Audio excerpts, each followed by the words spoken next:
בפרק הקודם של מגע הקסם. מי הגוף שמביא בזדון לכך שכמעט כל סכסוך גירושים יעלה לפתע על סרטון ופתאום יתנהל לו על מי מנוחות? הסכם מאהבה. בפרק הזה של מגע הקסם. הועיל והנחתי ידי על הסכם מאהבה והועיל. ואתם באתם הנה היום לשמוע אותי מדבר על כסף. אני אקריא לכם להלן, הסטודנטים, קטעים מן ההסכם, ואני מצטט.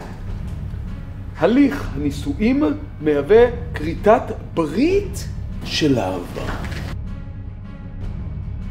שורה ראשונה במסמך, וכבר אנחנו יכולים לראות לאן זה הולך. הלא בריא לכל בר דעת שאין דבר יותר רחוק משני הדברים האלה, נישואים ואהבה. אבל מה? כבר בשלב המבוא שותלים במוחנו את ההקשר המלאכותי הזה. רבותיי, הניסיון הנואל לקשור באופן גס, מיזוגני ובוטה בין אהבה לבין נישואים אין לו מקום בחברה מתוקנת. כפיים. לא חובה. שיקום הנישואין. שיקום. מכובדיי, אני נראה לכם פיזיותרפיסט, מטפל פסיכודרמה, ליצן רפואי. אני לא זוכר שהתנדבתי לעבוד בבית לוינשטיין.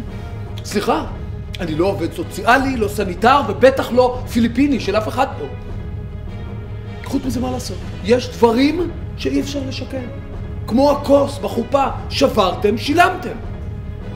אבל, פה אנחנו מגיעים לעיקר, הדבר המסוכן ביותר בהסכמי האהבה, הוא דווקא הפגיעה האנושה בחוק חופש העיגון.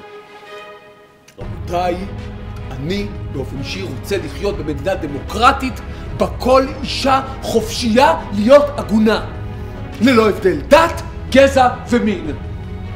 עיגון בין הזוג ואו סרבנות גט הם נכסים סופר מניבים, עליהם מושתתת כלכלתם של עורכי דין רבים מאוד בישראל. פגיעה בחופש העיגון הזה פוגעת גם בחופש העיסוק שלי ושלכם. מה שאתם עושים שם בארגון צוהר זה למעשה פגיעה בזכות לחופש העיגון. בהחלט. עיגון זו לא זכות. עיגון זה פשע שיש לעקור אותו מן השורש. לגמרי. זה לא יאומן. אתה פשוט מודה פה, ודי בעזות מצח יש לציין, שמי שחותם על ההסכם הזה פשוט לא יפרנס עורך דין. נכון. הסכם מאהבה הוא סגולה טובה לזוגיות ארוכת ימים, בריאה עד 120. קאט. סגולה, אותות, מופתים, הנאשם פה הוא רב, הוא לא אומן חושים. שימו לב, לא במקרה, האיש שעומד בראש ארגון צוהר הוא בדיוק אותו האיש שיזם את הסכמי האהבה. מדובר פה במונופול ריכוזי, דורסני, והממונה על הגירושים העסקיים יהיה חייב באיזשהו שלב לתת על זה את הדעת. בפרק הבא של מגע הקסם. ספרו לי בבקשה על הסחבת, הזלזול, היחס המחפיר, העלבות האישיות, מריטת השערות, הבכי בלילה, היחס, עינויי הגוף והנפש שבעצם עברתם במרתפים של ארגון צוהר.